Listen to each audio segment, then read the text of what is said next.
Thank you, Waziri, Honorable Joho, and to our brothers and sisters in Kenya, Habari.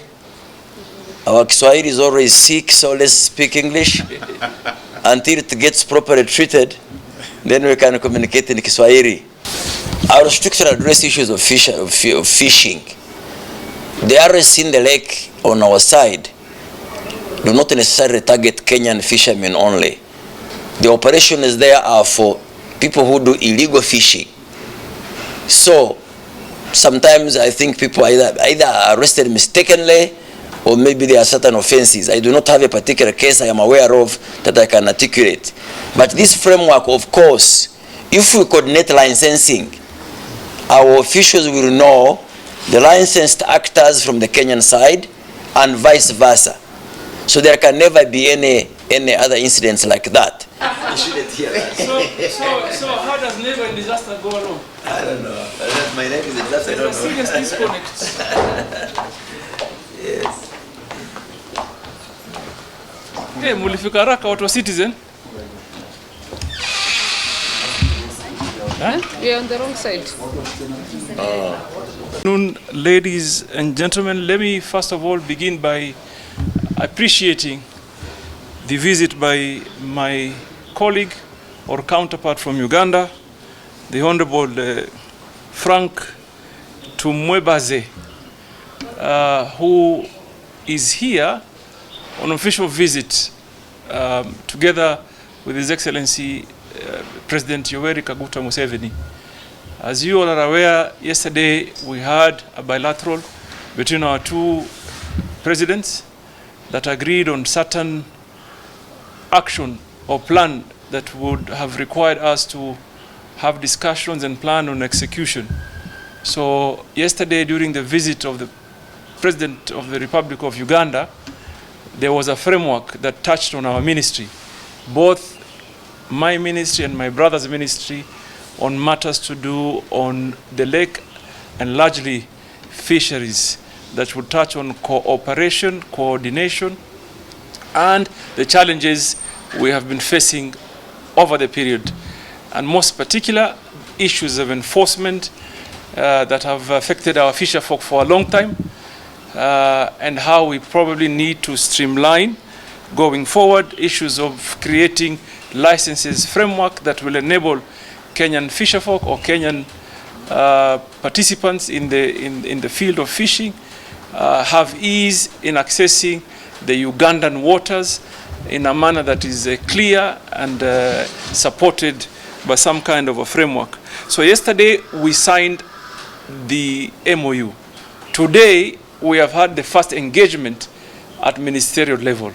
Now going forward after today is that we have now agreed our technical teams will convene not later than 2 weeks to draw up a roadmap on different areas of interest, such as research, enforcement, the health of the lake, and the stocks, continuous assessment of the stocks of the lake and what needs to be done going forward in ensuring whatever activities that happen at the lake are sustainable and secure for the future generation.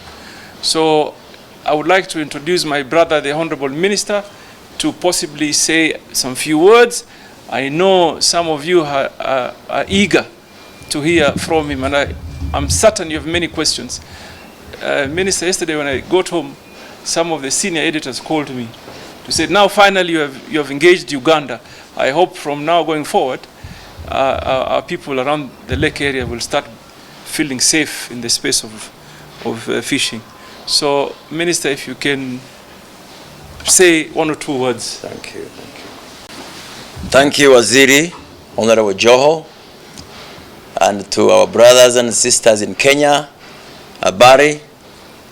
Our Kiswahili is always sick, so let's speak English until it gets properly treated. Then we can communicate in Kiswahili. So like my colleague has just said, my brother, Honorable Joho, we are here to put into not just practice, but to operationalize the framework of cooperation in the sector of subsector of fishing. Our technical team, as he said, will meet shortly after this meeting. They will look about 3 areas.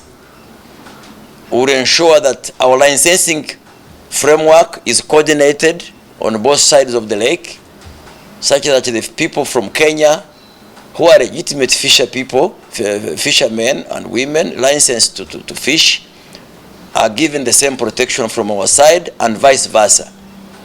We will also look at issues of fish in transit. We've been working on it to ensure that fish from here, from Lake Turkana, the people who are transporting it across Uganda are given the necessary support, and to ensure that illegitimate and people who are doing illegal fishing on our side do not use the cover of people from this side, because like he said, to protect our lake, which is a common resource, God-given resource, the health of the lake and the stocks, we have to do transparent enforcement on the common good areas.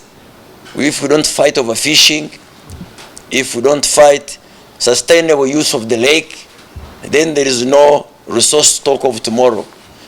So we are really here to serve our people on both sides of in our 2 countries. And my assurance to you is that Uganda and Kenya are twin brothers and sisters.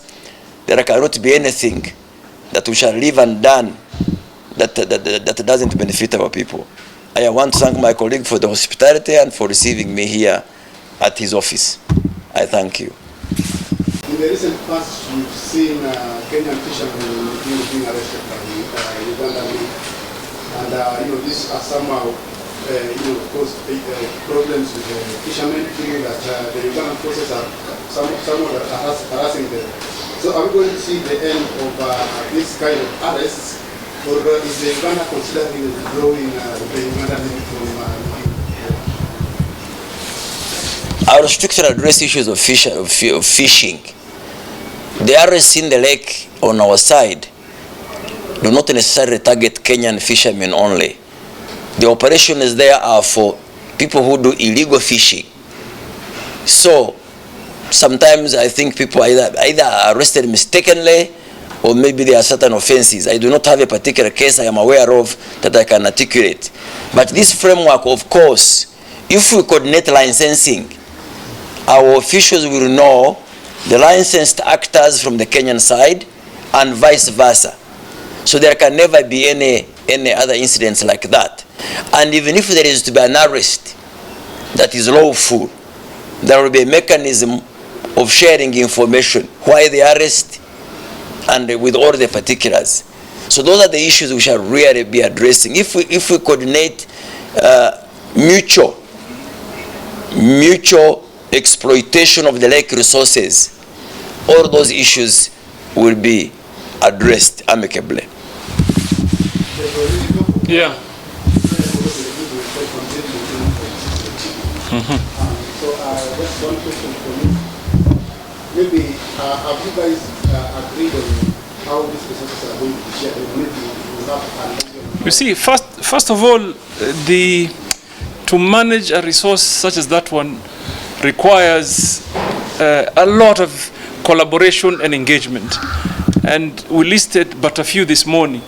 For example, research, rescue, search and rescue missions, and sustainability and environmental issues or pollution issues, or generally the health of the lake. These are issues that are broad and requires deliberate collaborations going forward. So what this MOU that we are operationalizing today is a result of a negotiated process. And issues are highlighted. For example, the question you asked the minister on the arrest of the fisher folk. Even us on our side, we believe everybody must be licensed to fish. And that is why we have different categories of our fisher folk. There is the artisanal, and then there is the large scale and the commercial fishing. All of those are recognized in our space.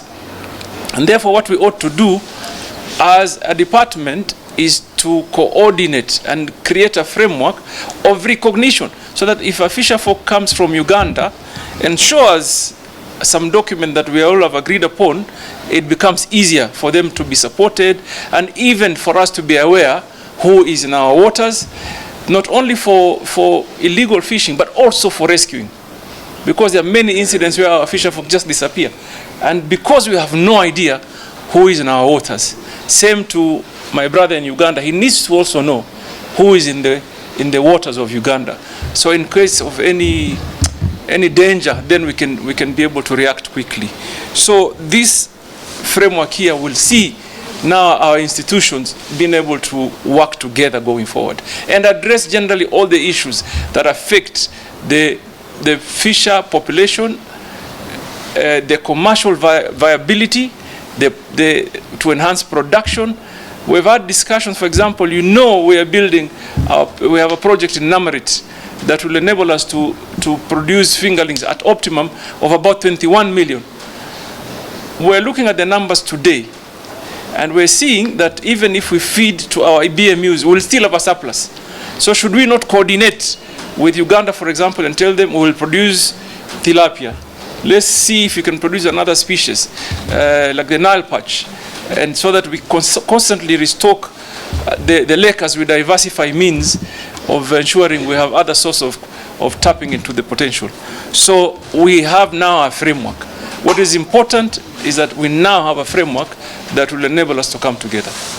Tumekubaliana? Asante. Thank you very much, sir. You have exchanged? Yes, we did. Yes, yes. And you link you with our commissioner, Yeah. and you start the work. I'm going to give you instructions. No, it will be done with the start our first Hiyo utajitafuta mtu ambaye ataipandisha kitweni. Hivyo hivyo. Tosha.